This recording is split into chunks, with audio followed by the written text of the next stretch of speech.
Keragaman pada organisasi kehidupan. Hierarki kehidupan meliputi 1. Sel 2. Jaringan 3. Organ 4. Sistem organ 5. Organisme atau individu. Sel. Sel merupakan unit terkecil dari makhluk hidup. Sel pertama kali ditemukan oleh Robert Hooke pada sayatan gabus atau sel mati dengan menggunakan mikroskop sederhana. Ini merupakan sayatan gabus yang dilakukan oleh Robert Hooke dengan menggunakan mikroskop sederhana.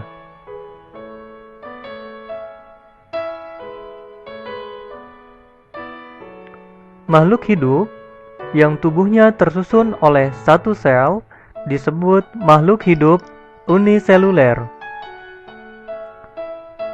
Contohnya, Euglena, Paramecium, dan lain-lain.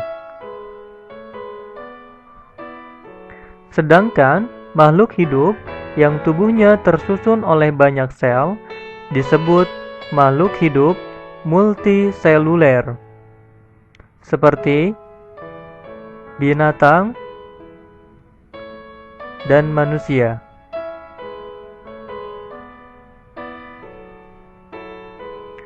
Sel terdiri dari 3 bagian, yaitu 1. Membran sel 2. Sitoplasma 3. Inti sel. Gambar sel.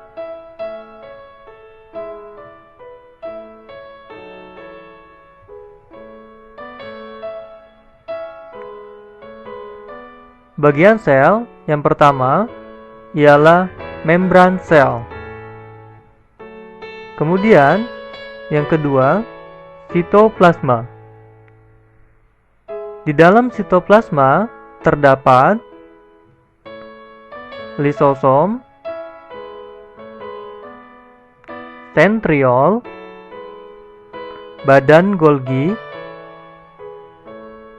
mitokondria, retikulum endoplasma halus, ribosom, retikulum endoplasma kasar, dan bagian ketiga dari sel ialah nukleus atau inti sel.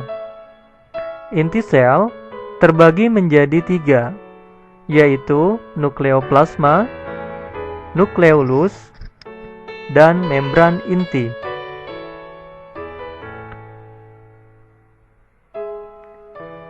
Setelah kita zoom, ini merupakan gambar dari membran sel. Membran sel merupakan bagian terluar dari sel, terdiri dari 2 lapisan yang tersusun dari lipoprotein. Membran sel berfungsi mengatur keluar masuknya zat dari dan ke dalam sel. Membran sel bersifat semi-permeable, artinya hanya dapat dilalui oleh air dan zat-zat tertentu yang larut. Sitoplasma.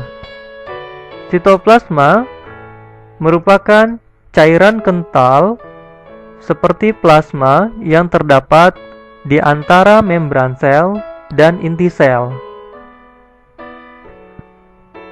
Di dalam sitoplasma terdapat banyak sekali organel-organel atau benda-benda sel seperti 1. Mitokondria 2. Badan Golgi 3. Ribosom 4. Retikulum endoplasma 5. Vakuola 6.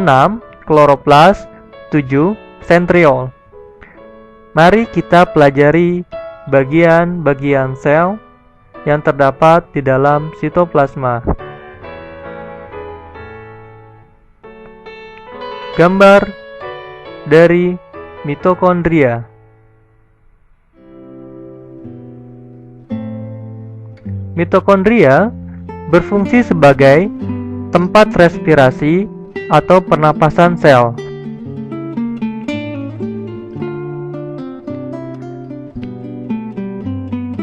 Badan Golgi.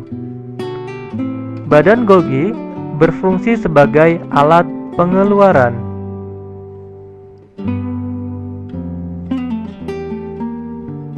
Retikulum endoplasma berfungsi sebagai tempat pembentukan lemak dan penghubung antara inti sel dengan sitoplasma.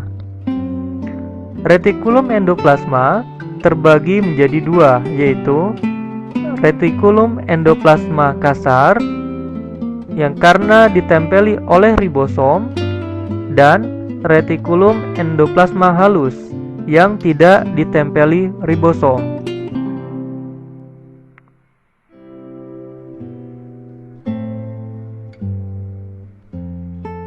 Sedangkan ribosom berfungsi sebagai tempat sintesis atau pembentukan protein.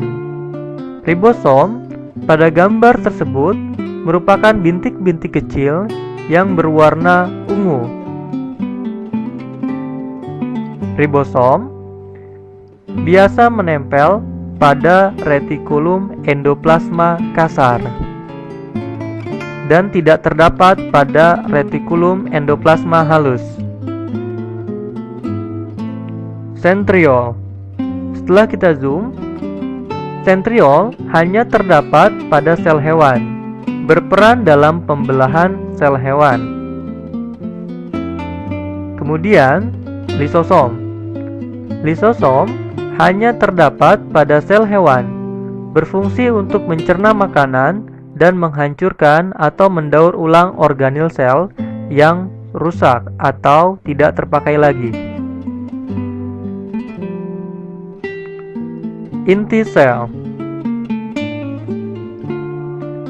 Inti sel atau nukleus berfungsi sebagai pusat pengatur seluruh kegiatan. Di dalam inti terdapat sel. 1. Bagian yang terdapat di dalam inti sel adalah plasma, yang disebut nukleoplasma. 2. Kromosom yang mengandung gen. Gen berperan sebagai pembawa sifat yang diturunkan kepada anak. Dan bagian yang ketiga adalah nukleolus atau anak inti. Kemudian sel tumbuhan.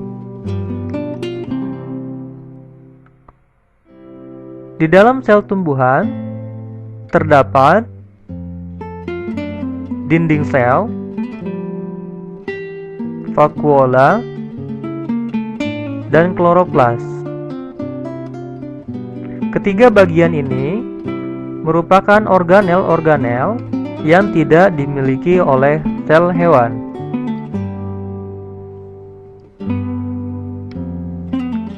Dinding sel.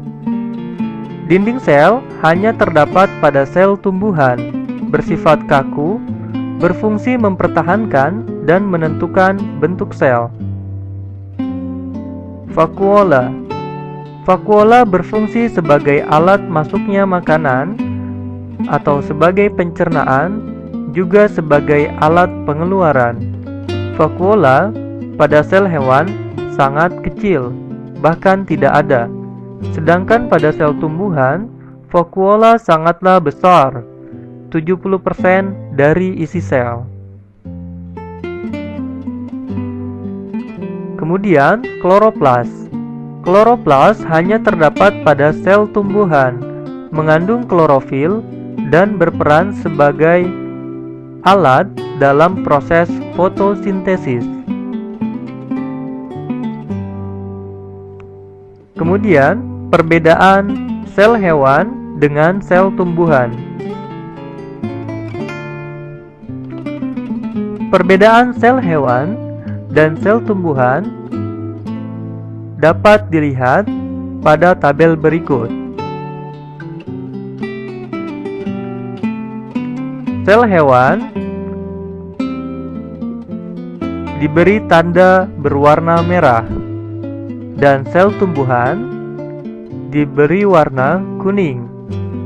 Organel-organel yang berwarna kuning adalah organel-organel yang dimiliki oleh sel tumbuhan, sedangkan organel-organel yang berwarna merah adalah organel-organel yang hanya dimiliki oleh sel hewan.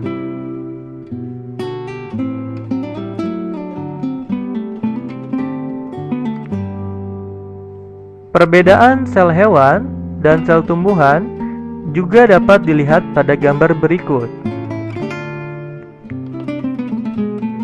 Organel-organel yang diberi warna merah adalah organel-organel yang hanya terdapat pada sel tersebut. Misalnya, lisosom hanya terdapat pada sel hewan dan tidak terdapat pada sel tumbuhan. Sebaliknya, vakuola, dinding sel, dan kloroplas adalah organel yang hanya dimiliki oleh sel tumbuhan dan tidak dimiliki oleh sel hewan. Sekian presentasi mengenai sel hewan dan sel tumbuhan pada kali ini. Thanks for your attention.